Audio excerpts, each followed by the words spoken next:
여러분, 차원이라는 말에 대해서 이 단어를 들어본 적 있으신가요? 차원.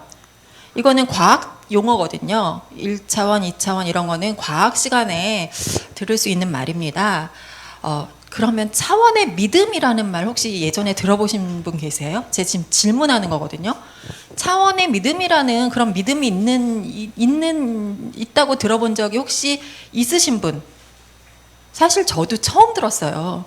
저는 이제 이 말씀을 주님께서 깨닫게 해주시고 정리하면서 지난 1차 교육을 시작할 때 이제 제목을 정해야 되는데 주님 어떻게 제목을 할까요? 근데 내용이 믿음의 차원에 대해서였던 건데 믿음의 차원 이렇게 할까요? 그랬더니 그걸 바꿔서 차원의 믿음이다라는 그런 이제 마음의 감동을 주시고 이것을 제목으로 정하면서 차원은 나도 많이 들어봤는데 차원의 믿음은 금시초문이다. 저도 그런 생각을 했었거든요.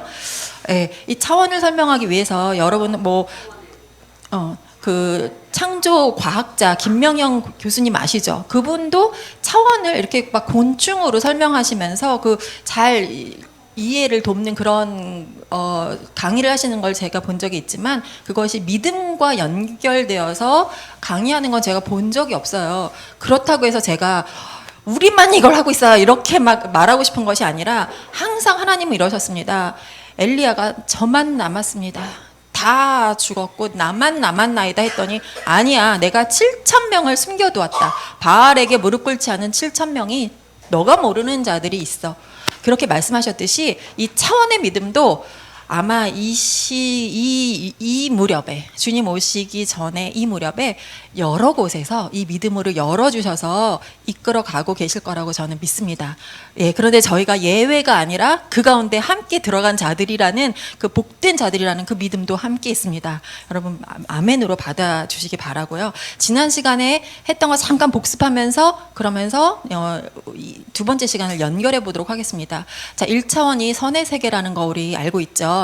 선, 일직선밖에 볼 수 없는 내 눈앞에 나타난 현실만 믿는 자들이 1차원의 존재들인데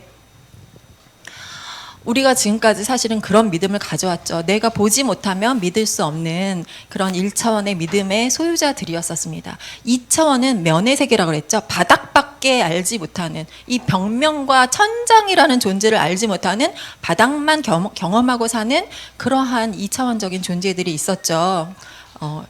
이것을 믿음과 결부시켜 본다면 우리 사람들이 2차원적으로 살아가는 사람들이 있어요. 뭐냐면 하늘의 존재를 몰라요. 이 땅의 것만 알고 땅의 것만 찾으면서 삽니다. 바쁘고 분주하고 무엇을 먹을까 무엇을 마실까 이런 것들을 고민하면서 삽니다. 그리고 천국과 지옥에 대해서 몰라요. 그리고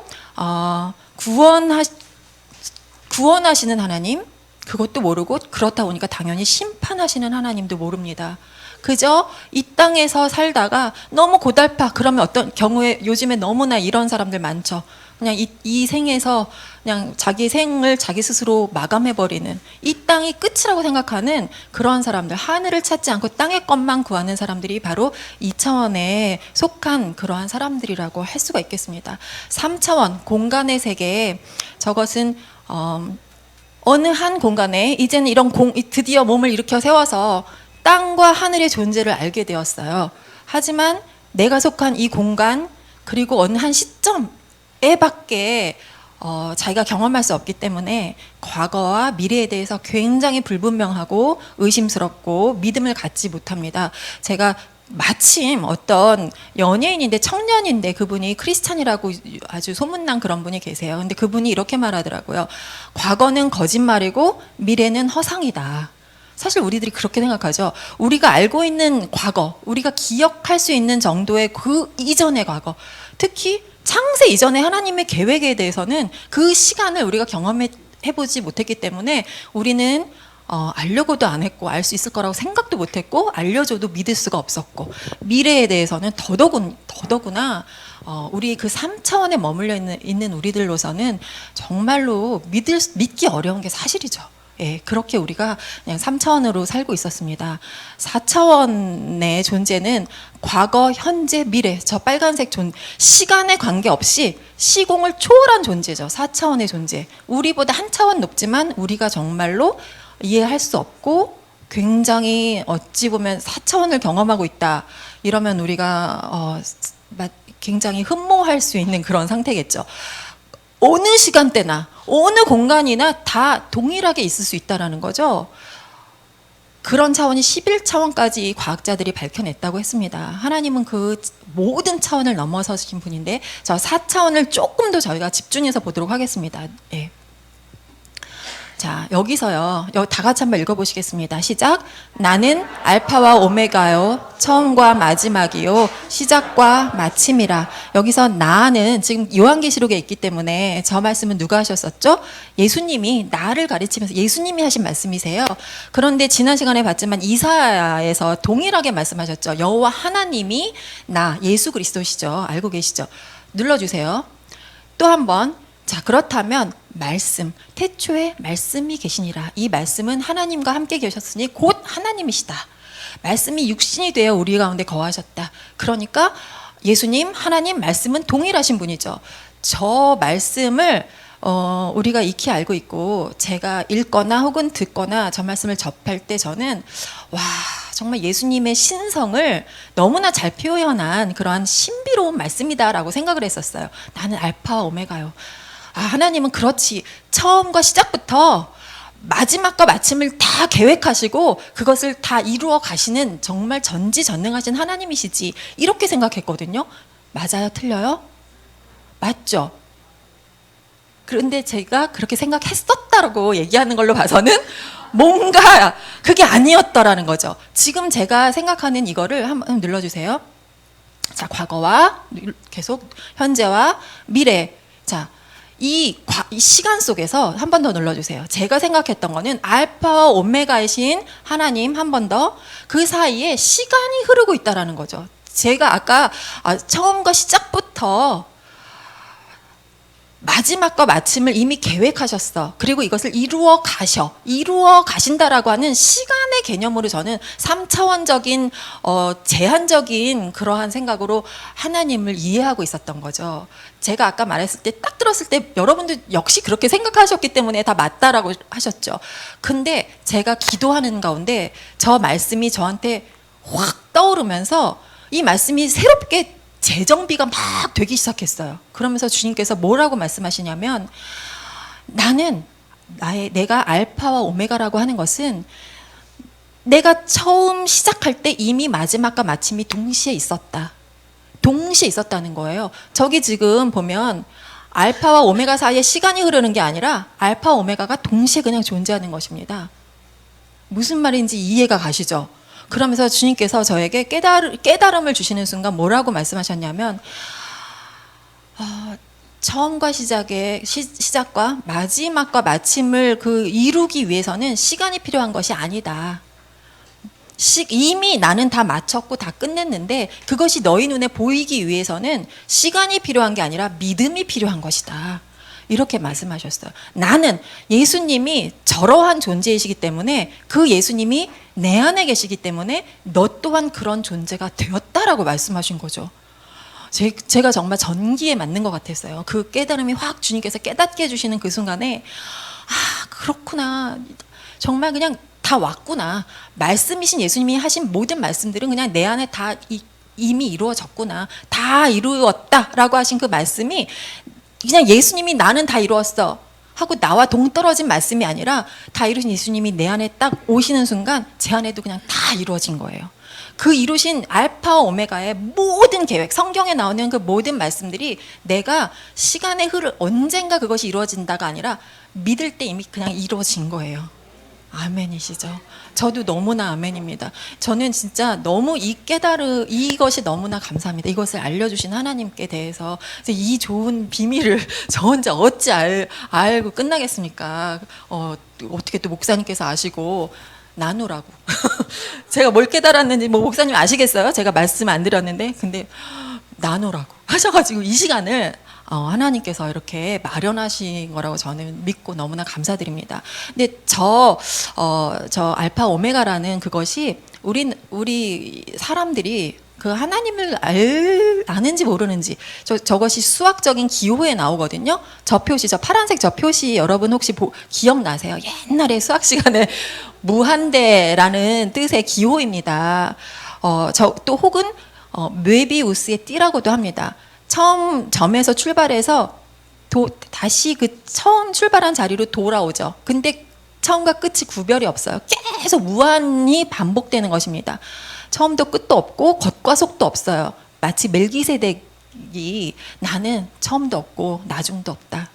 시작도 없고 끝도 없다. 이렇게 말씀하신 그 말씀이 바로 나는 알파 오메가다라고 저렇게 기호로 표현할 수 있는 저렇게 놀라운 아주 간단한 기호로 하나님이 자신을 설명하셨습니다.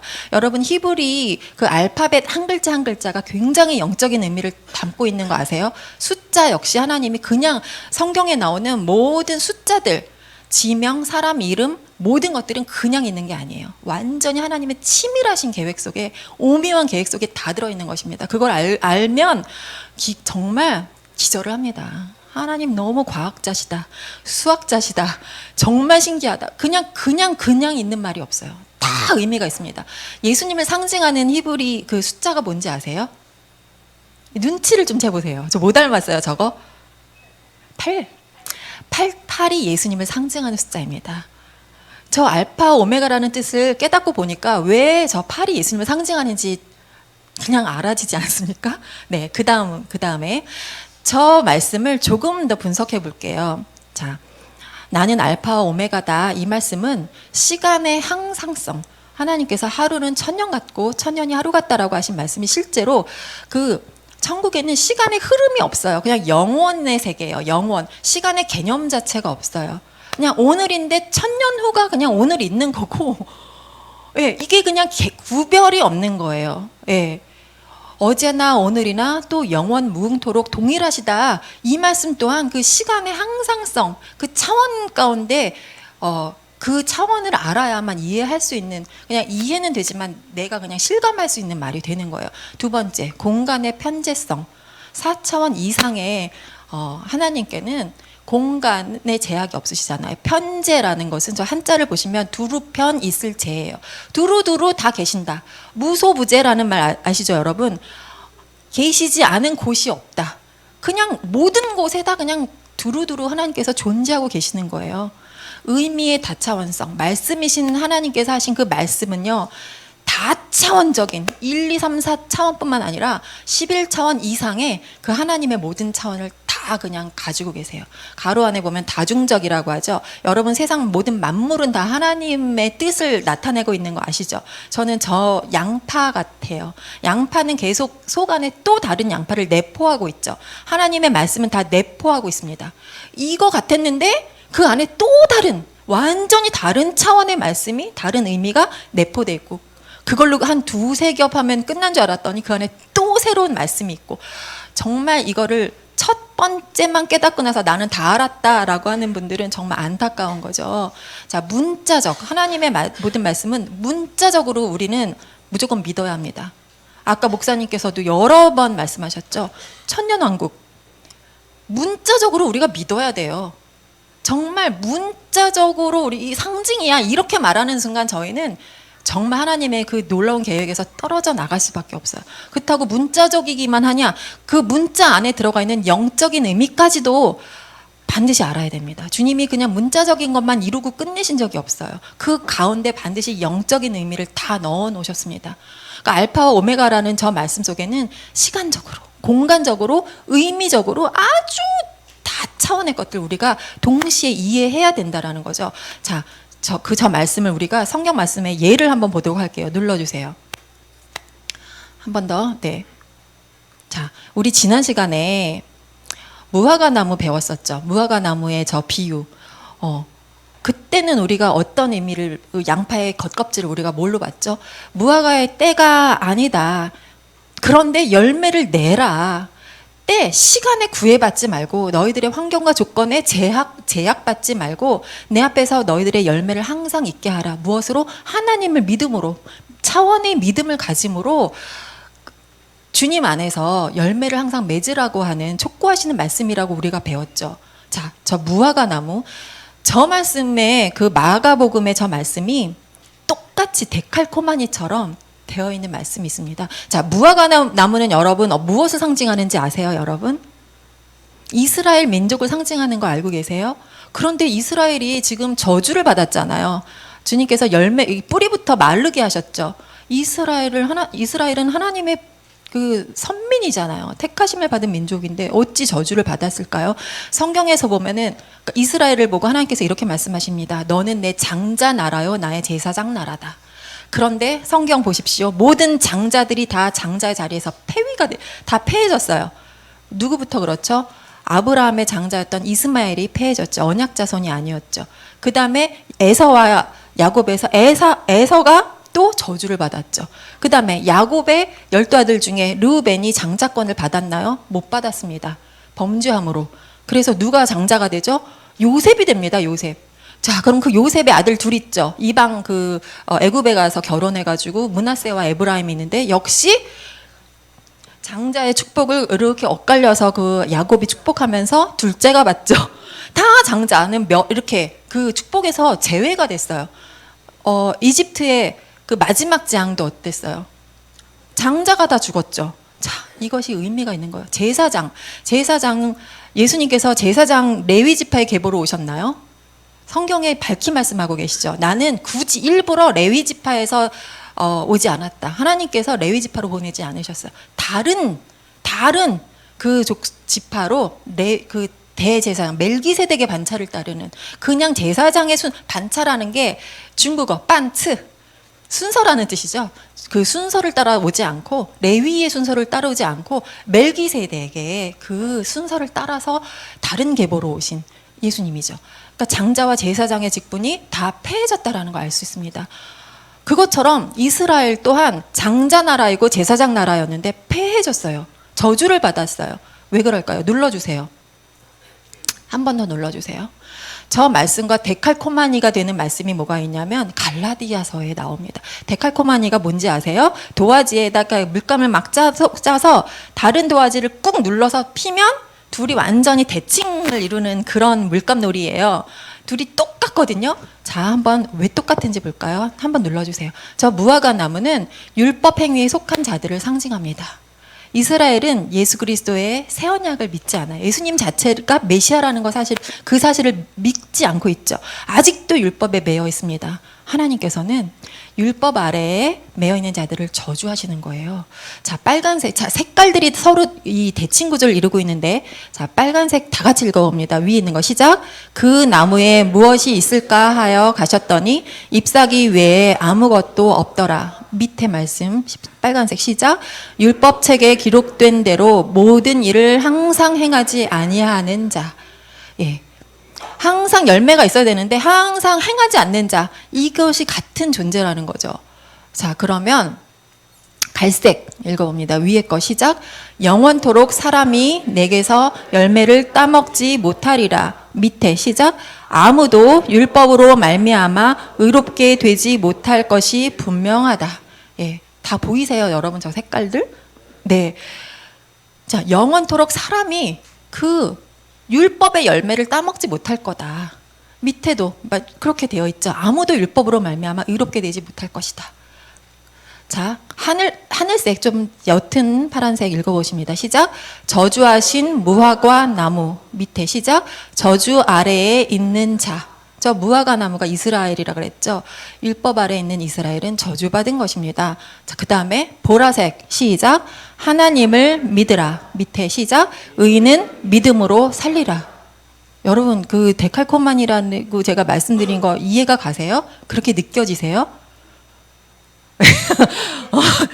자, 저 하나님을 믿으라 라고 하셨는데 밑에 보니까 의인은 믿음으로 살리라 하셨는데 한 번 더 눌러주세요. 저 믿음은 어떤 믿음일까요?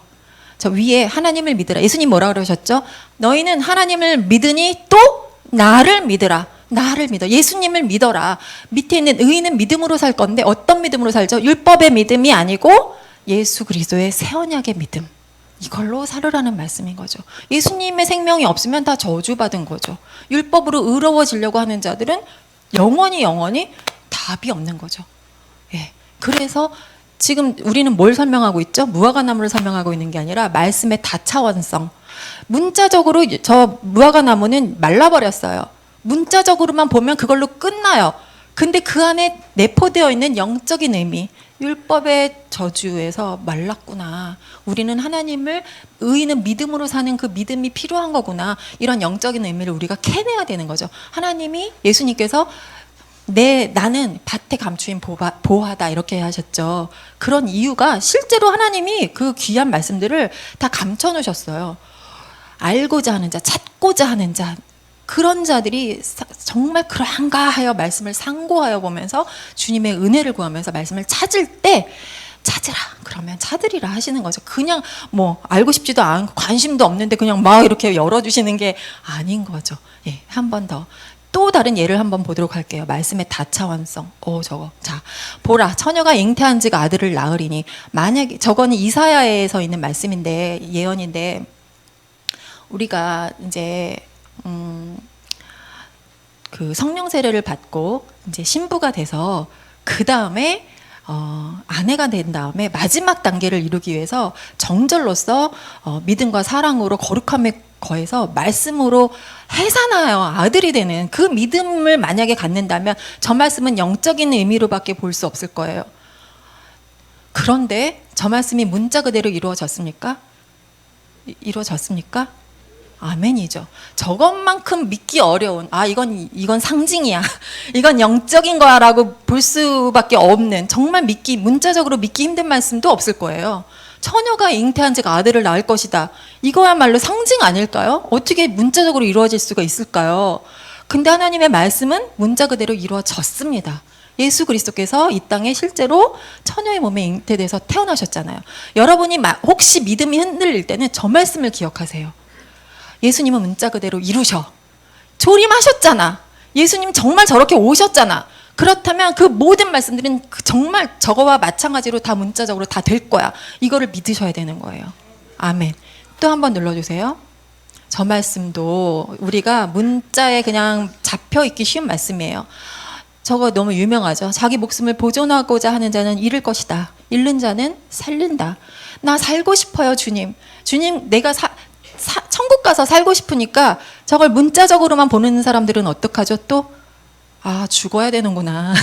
나 순교해야 되는구나 하고 그냥 순교하러 선교지로 떠납니다. 살려면은 나는 이 땅에서 살기를 구하면 안 돼. 죽으러 가자. 근데 저 말씀이 어떤 말씀이었죠? 우리 너무 잘 알죠. 뭐예요? 내 자아가 죽어야 되는 거잖아요. 제가 우리 4년 전쯤에 시온교회 처음 오고 나서 얼마 안 돼서 성령 세례에 믿음이 왔었을 때예요. 한번 아시는 분은 계실 수도 있는데, 밥을 먹고 커피를 딱 타가지고 집에서 아주 편안하게 이제 커피를 딱 마시려고 하는 순간 주님께서 제 마음에 번개처럼 말씀하셨어요. 너 나를 위해서 죽을 수 있니? 근데 그 순간 제가 얼어붙었어요. 그 따뜻한 커피를 들고 있으면서 막 잔을 감싸지고 따뜻해, 행복해 이러고 있는데, 너 나를 위해서 죽을 수 있니? 딱 그러시는 순간 제가 얼어붙었어요.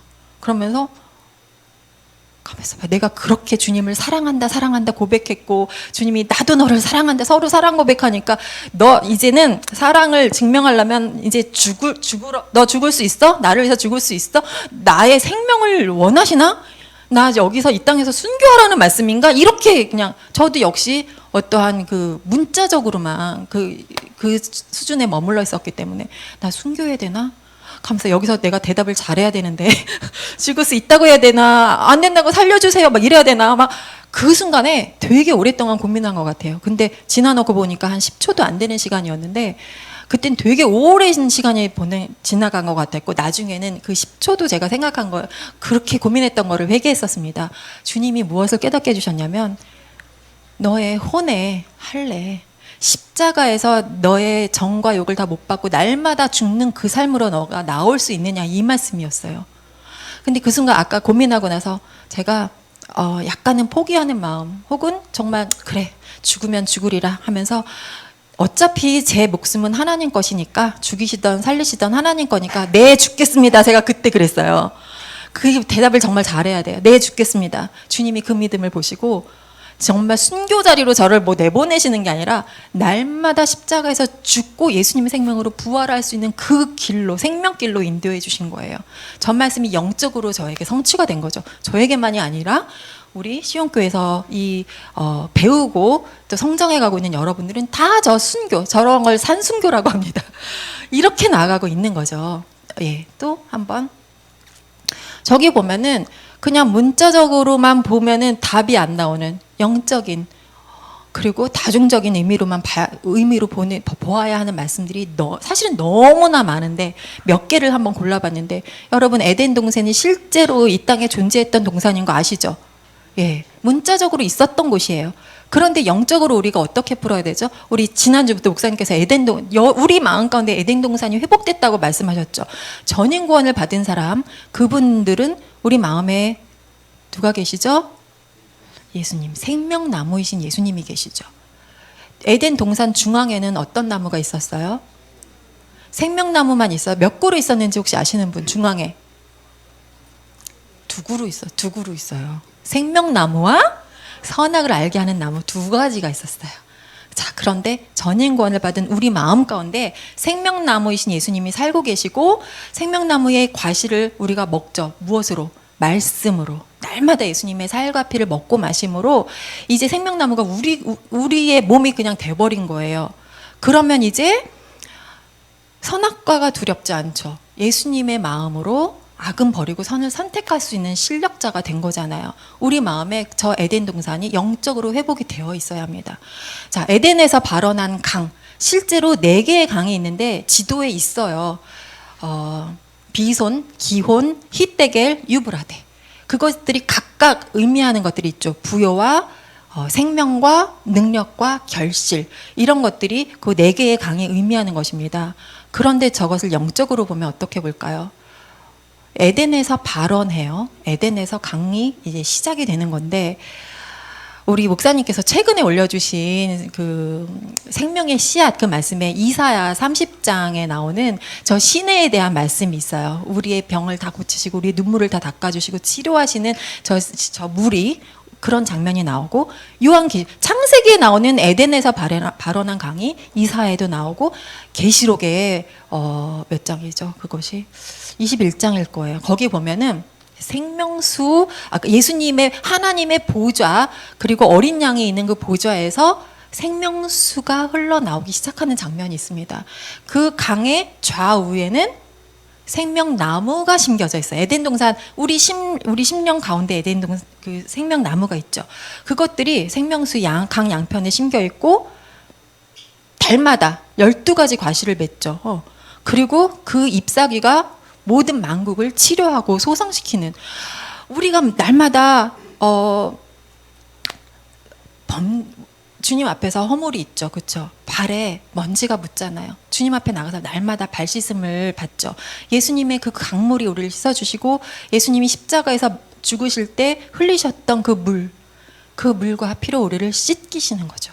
그리고 잎사귀로, 예수님의 말씀으로 우리를 치료하시고 다시 새롭게 하시고 구원하시고, 이 일들이 우리의 삶 가운데, 우리 심령 가운데서 날마다 이루어져야 된다는 거죠. 아, 저거는 창세기에 있는 이미 없어진 그냥 에덴이야.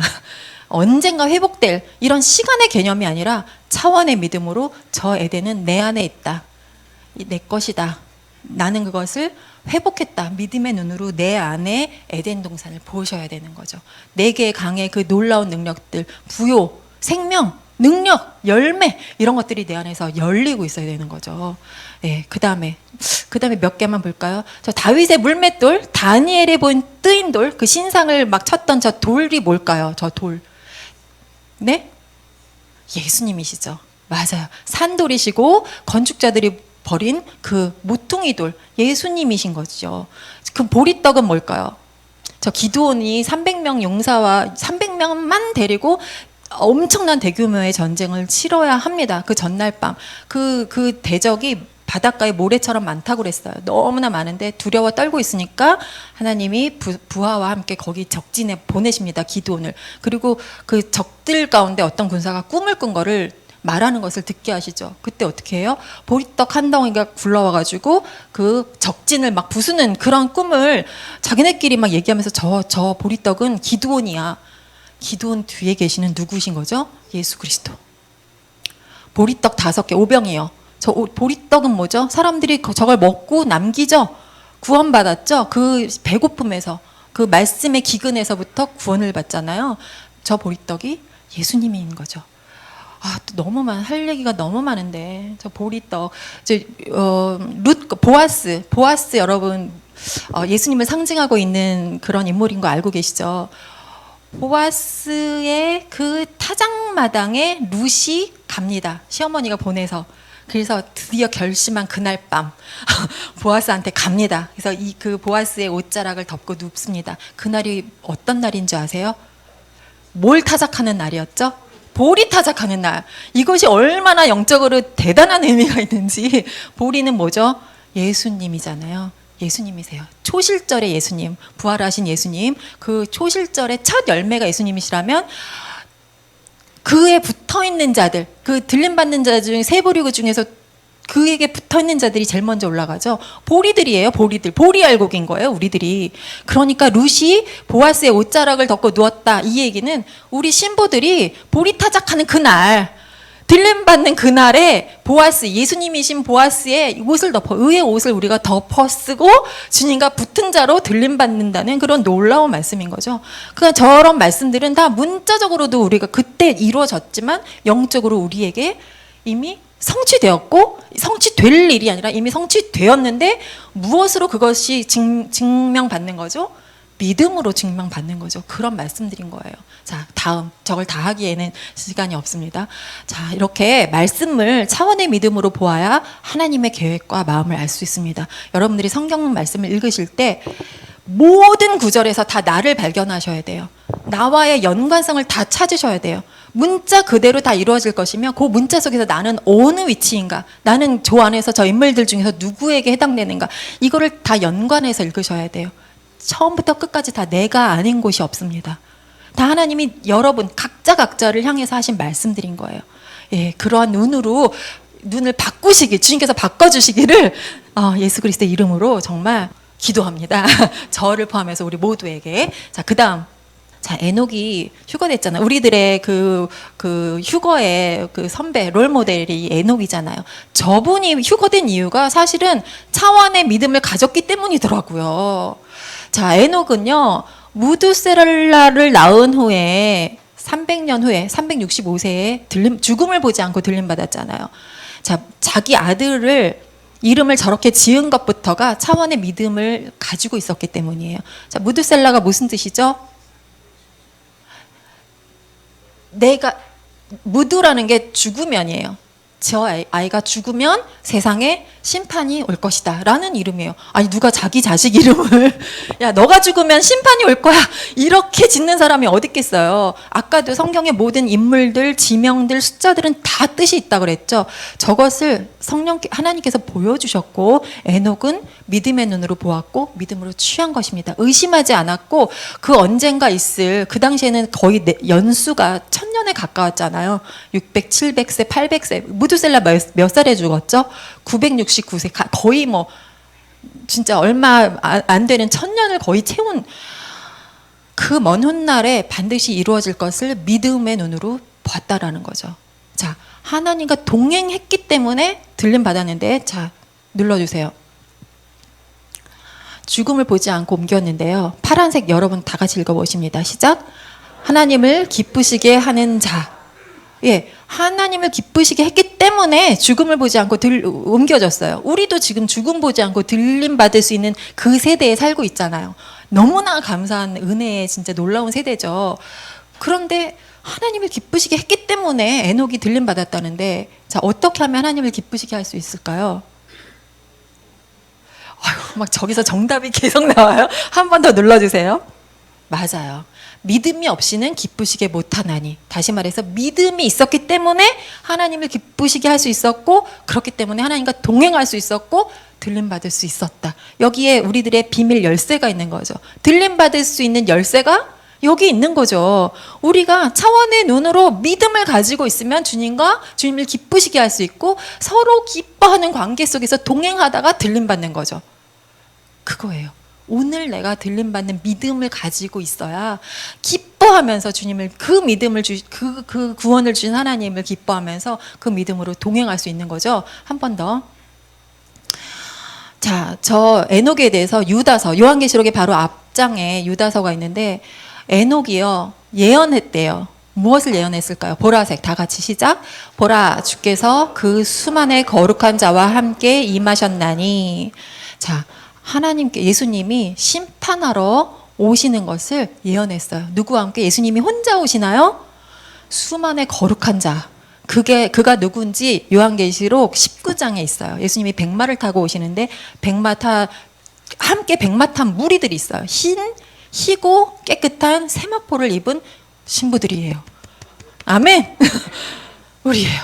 그거를 에녹이 봤어요. 에녹은 심판을 2번의 심판을 미리 본 사람입니다. 눌러주세요.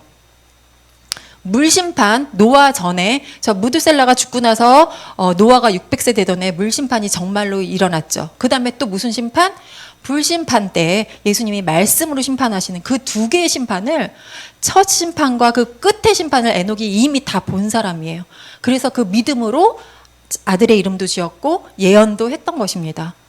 우리들이 그렇게 예언할 수 있을까요? 예언할 수 있어요, 없어요, 우리?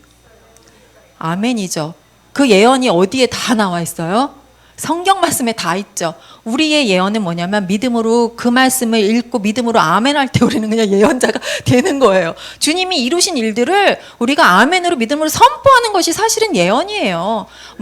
전 보듯이 미리 앞으로 무슨 일이 일어날 거야 이런 게 예언이 아니라 정말 진정한 의미의 예언은 하나님이 말씀하셨고 다 이뤘다라고 하신 그 말씀을 믿을 때 우리는 그 예언이 우리에게 다 임해지는 거고 그것을 선포할 때 예언을 하고 있는 것입니다. 아멘. 다음.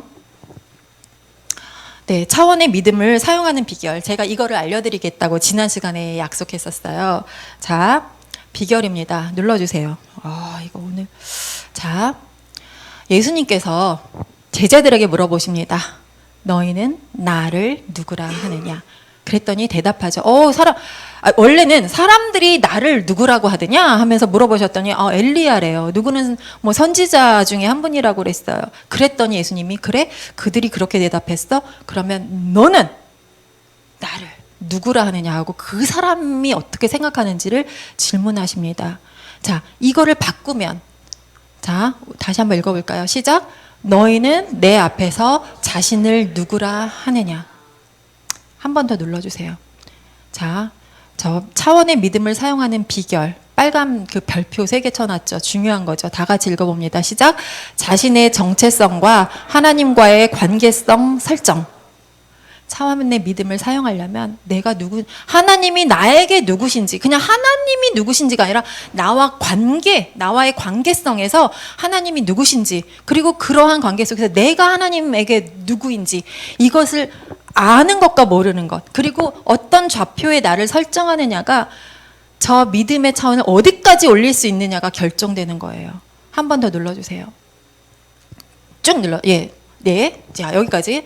주님이 우리에게 심판주와 구세주가 된다면 나는 주님 앞에서 죄인일 것입니다. 근데 내가 죄인이라고 고백하는 것을 여러분들이 비난하시면 안 돼요.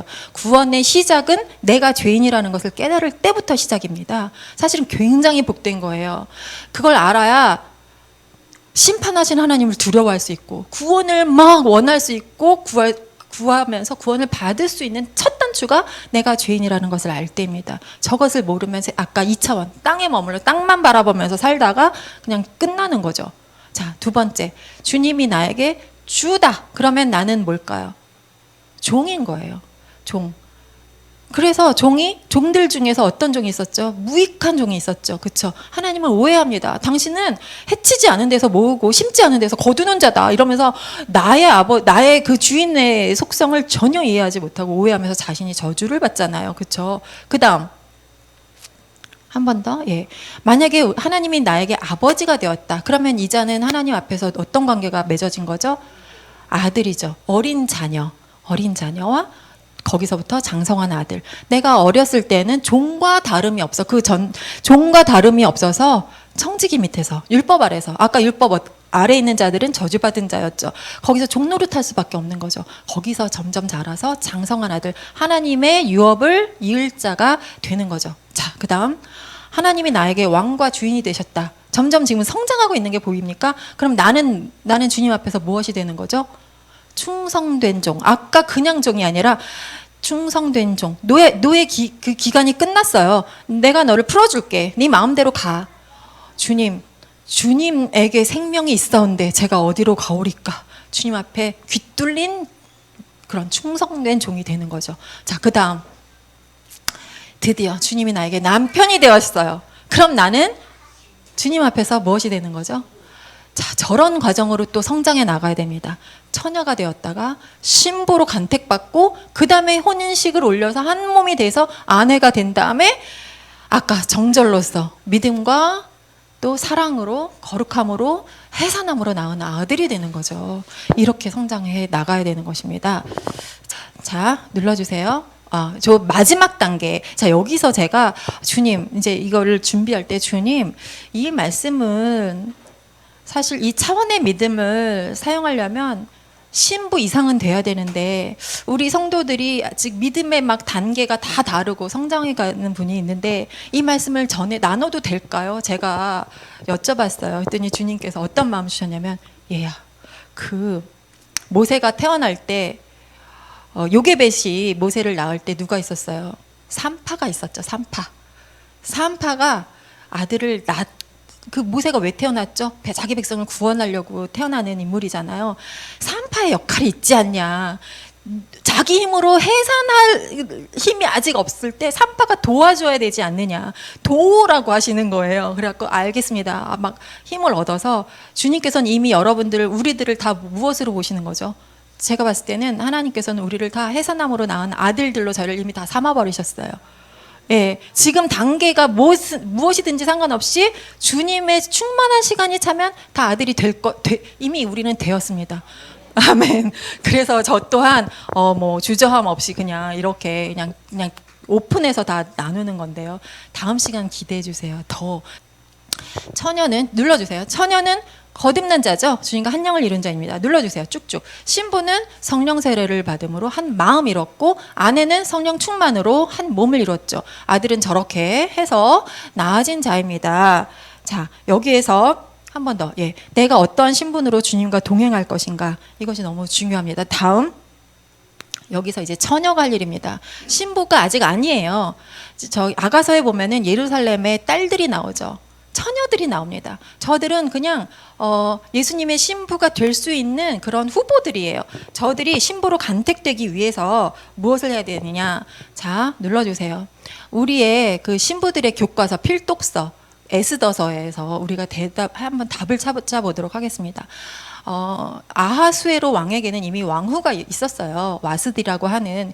그런데 왕명을 따르길 싫어하는 거예요. 순종하지 않아요. 불순종했어요. 그랬더니 왕이 진노를 했는데 얼마나 화가 났으면 마음속이 불붙는 듯 했대요.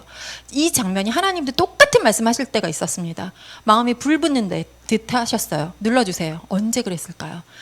자, 제가 읽을게요. 파란색. 너희 마음 가죽을 베고 나 여호와께 속하라. 그리하지 아니하면 너희의 악행으로 인하여 나의 분노가 불같이 일어나 사르리니 그것을 끌 자가 없다. 와스디가 순종하지 않은 것, 자기 마음대로 한 거죠. 왕의 명령대로 안 하고 자기 뜻대로 한 거. 그거는 바로 우리가 마음의 할례를 행하지 않고 내 마음대로 사는 자. 이 자는 어떻게 된다 그랬죠? 신하들이 이렇게 말해요. 왕후의 자리를 더 나은 사람에게 주소서. 뺏으라 그래요.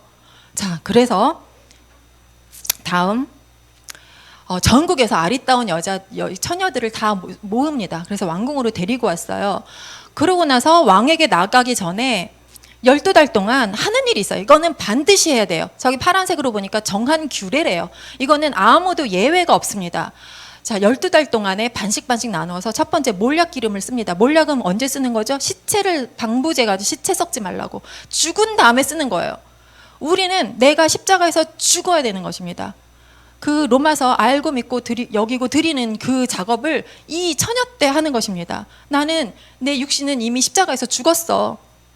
그리고 주님과 함께 부활했어. 이 사실을 알고 믿고 그런 의인이 되었다라는 것을 내가 의인이 되었다고 여기고 행하는 거죠. 그렇죠? 이것을 하고 있어야 되는 거죠.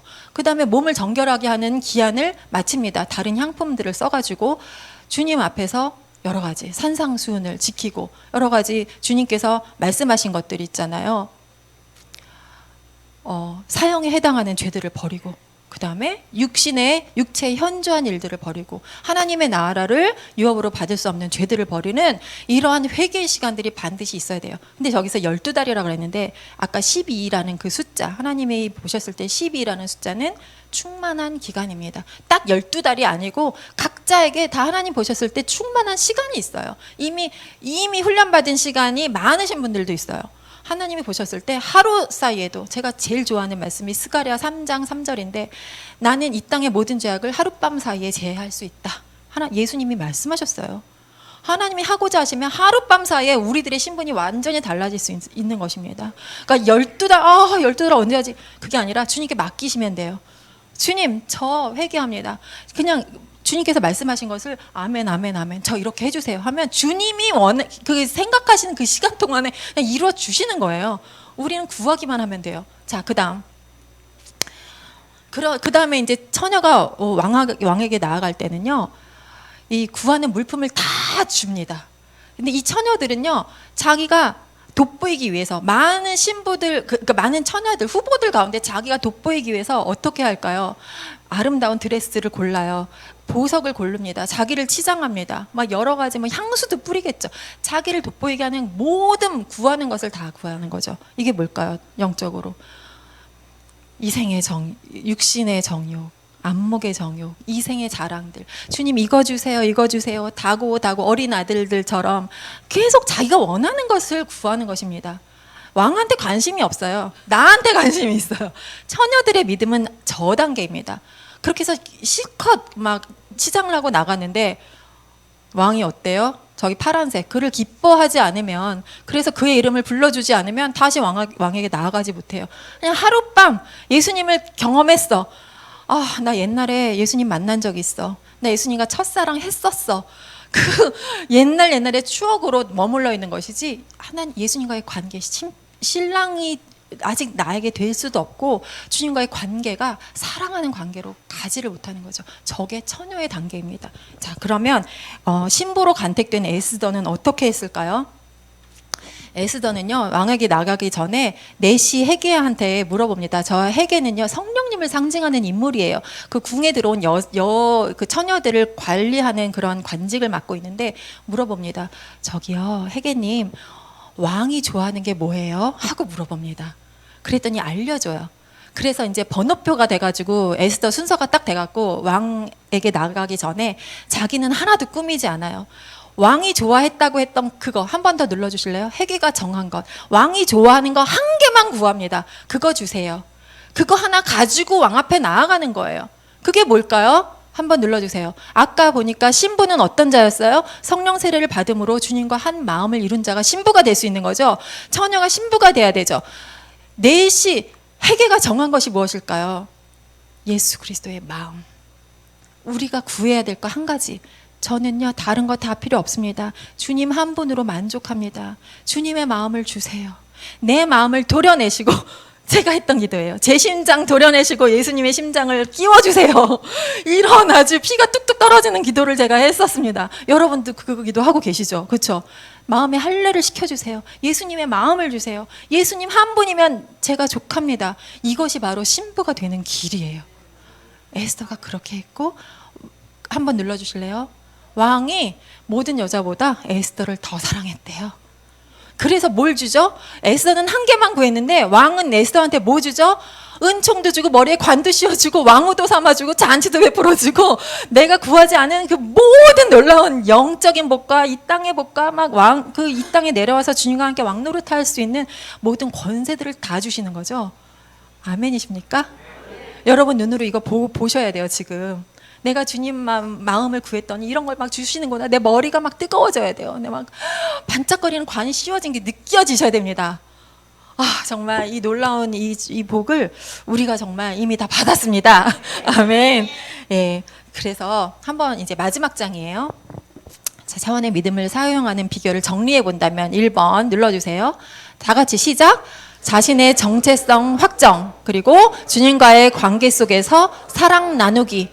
내가 누군지를 알고 주님과 사랑을 나눌 때 그때 차원의 믿음을 사용할 수 있는 거예요. 자, 두 번째, 다음 시간에 비결 2번, 이거 굉장히 중요하고, 이 비결을 실제적으로 어떻게, 이 차원의 믿음을 어떻게, 내가 이제 신부가 아니라 왕후의 자리에 올라가서 이 차원의 믿음을 어떻게 실제로 사용할 수 있는지 너무 놀랍고 재밌고 신나는 이 비결을 다음 시간에 알려드릴 겁니다. 자, 우리 지난 시간에 했던 거 우리가 매 시간마다 한번 읽어보기 원합니다. 다 같이 윗줄 시작.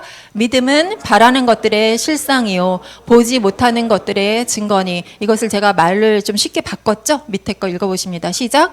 바라는 것들이 이미 실제 상황이 되었다고 믿고 보이지 않는 것들이 이미 보이는 증거물이 되었다고 믿는 것이 믿음이다.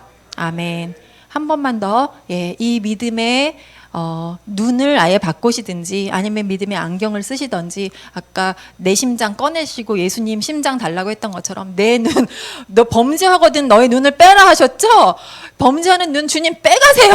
예수님의 눈을 넣어주세요. 막 이런 기도 주님 되게 기뻐하십니다. 주님 그 실제로 그렇게 해주세요. 예수님의 눈을 주셔갖고 세상 모든 사람들이 다 아름다워 보입니다. 예수님 눈에 그렇게 우리가 보이고 있는 거죠. 모든 말씀 속에 보화가 다 찾아지고 진리의 말씀들이 깨달아지는 이 정말 예수님의 눈을 우리가 다 갖게 되기를 정말 예수님의 이름으로 간구합니다.